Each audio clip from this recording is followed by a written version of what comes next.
Well, good morning, guys. So today we're going to get a little bit technical.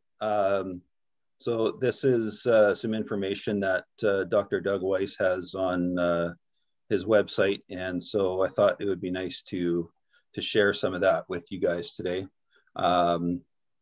So this is going to be basically the 5 types of porn addicts that he has determined over the last little while. This is a little more recent than his 6 types sex addiction modality that he teaches. But so let's get into it.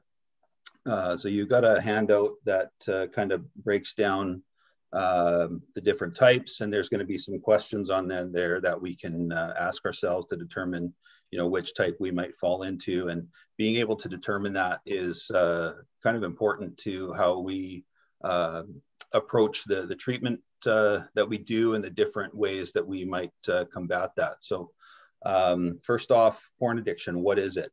So porn addiction is a form of sex addiction. To define it, we need to talk about pornography first. Porn is one of those, you know it when you see it kind of things, and it can be roughly defined as sexually explicit or arousing images, written works, or other materials which are based in sexual content or subject matter. Like sex addiction, the addictive component in porn addiction occurs when it is used to medicate past trauma, seeking chemical highs, escaping from reality, or other similar circumstances. You might be addicted to porn, but who isn't, right? Millions of people are porn addicts, spending billions of dollars per month on their drug of choice, pornography. However, most people trying to find help do not know what type of porn addict they are, let alone what to do about it. So let's take a look. So Doug breaks them down, the 5 different types of porn addicts, as the brain buzz porn addicts, the brain balancer porn addicts, escape porn addicts, reenactment porn addicts, and avoidance porn addicts. So how do we know which type we are? So first we'll touch on the brain buzz porn addicts. So this type is literally taking the highest level of endorphins, opiates that sex gives, and attaching them to the object of pornography instead of a real person. So these endorphins and opiates are like brain cookies. They give your brain a release of chemicals which make you feel good and block your pain receptors. The highest chemical releases your body produces is an orgasm, and you attach to what you look at during your release. I'm guessing most of you have heard of Pavlov's dog. It's the ring the bell, feed the dog sort of thing. Well, porn is the bell and we are the dog. And so we've taught our brain to salivate, hunger for, and desire porn. And we did this to ourselves, but the good news is we can stop it as well. So here are some questions to ask that may determine whether or not you are a brain buzz porn addict, and you guys have these on your sheet. So ask yourself, I have masturbated pretty consistently throughout my life. Most of my masturbation involves porn or fantasy about porn. I have a certain type of porn that I prefer. I have tried to stop viewing porn for any reason at any time in my life. I have failed to stop viewing porn at any point in my life. If I could just stop viewing porn, I think my life would get better. I think looking at porn is affecting me in sexual relationships. I generally have to fantasize or think about my favorite porn to reach an orgasm, even while having sex with a real person. My pornography viewing has created problems in my relationships. I have had consequences for viewing porn in my life, and I've continued to use porn even after having those consequences. So answering yes to even 6 or more of these questions probably means you have a brain buzz porn addiction. Knowing this can help determine the most effective treatment options and ways of going about combating this and walking in freedom. Number 2 is the brain balancer porn addict. So this type of porn addict has an honest to God chemical imbalance in their brain. It can be chemically based depression, manic depression, any bipolar disorder or cyclothymic disorder. You may have to Google some of these terms if you think you have them. They have had this brain imbalance as a teen, but they don't know it. They find porn and masturbation. The chemical release of an orgasm makes them feel balanced, better, or able to sleep. They found a medicine for their brain problem. Then wham, they become Pavlov's dog, and the medicine becomes the addiction and therefore the problem. So here's some questions to ask regarding this type, the brain balancer.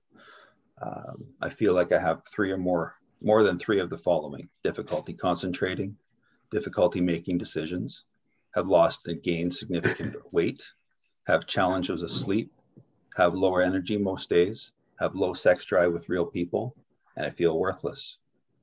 2, my moods go really high for weeks at a time and really down for weeks at a time. 3, on a regular basis, I have an off day where I'm putting things off. I'm irritable, less productive for no real reason. And 4, looking at porn helps me feel normal, energized, and brings me back to reality. 5, I know I will get more done if I masturbate first before focusing on other things I need to get done. Answering yes to even 3 or more of these questions could indicate some sort of chemical brain imbalance. Do some research on these different types to see if they apply to you. If so, consider seeking treatment, either from someone certified as a therapist or a doctor. Then we move to number 3. This is the escape porn addict. So this type of porn addict was typically abandoned, abused, neglected, raped, sexually used, bullied, felt unworthy, unloved, and or experienced other negative events like their parents divorcing growing up. These experiences can create legitimate soul pain. When the soul is in pain, it's not much different than a toothache. This emotional toothache wants medicine. This adolescent person finds the fantasy world of being wanted, desired, powerful, adopted, and loved by way of pornography. The porn makes love to your soul. Your soul feels safe, secured, loved, and wanted. This escape through the portal of porn is desired. Who doesn't want to feel wanted and have an orgasm at the same time? You not only become Pavlov's salivating dog, but you sedate and calm your soul repeatedly. Porn becomes your lover, friend, confidant, and your safe place. Your soul medicine becomes an addiction, and the addiction becomes a problem. Some questions to ask yourself. I've been rejected or even abandoned by one or both parents. My parents divorced before I turned 18. I experienced physical and or emotional abuse from anyone. I was sexually abused by anyone, male or female. I had feelings of being neglected or unseen growing up. My parents were not great at praising me. My parents had addictions. One or both of my parents struggled with porn. I had feelings of being unwanted or worthless in my family. Combination of 5 or more of these can indicate you're using porn as some kind of medication or escape. Knowing this can help to explore some of the soul wounds you may have that are causing you to turn in this direction. And 4th is the reenactment porn addict. This type of porn addict is a bit trickier. You may have never told anyone that you were sexually abused or used as an object by someone multiple times. This sexual trauma set up some serious issues in your life. However, all sex feels good, and you still give chemically to the perpetration or acts of the perpetration. Your porn themes will generally revolve around the same themes of your sexual abuse. If the perpetrator was older, you will want older porn. Your porn re-engagement is the way you avoid addressing and medicate the sexual abuse. The porn is part of your addiction, and again, the medicine becomes the problem. Some questions to ask yourself. I had sexual experience with someone 3 or more years older than I when I was growing up. I felt I was manipulated and forced to engage in sex acts when I was young. I experienced being raped. I gave sex to get love by unhealthy partners throughout my life and even as an adult. My sexual fantasies or porn choices have some similarities to an early sexual abuse incident. My choice in sexual partners have features in common with a person who has sexually abused or used me. My first sexual encounter was a negative experience, leaving me feeling used and alone.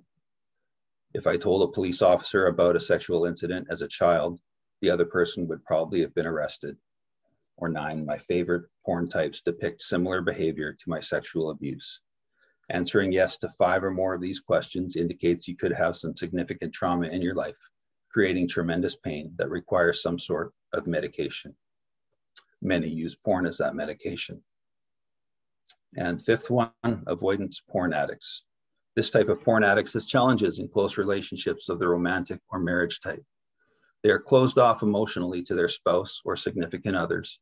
They are too busy for the other person and blame them for problems in the relationship.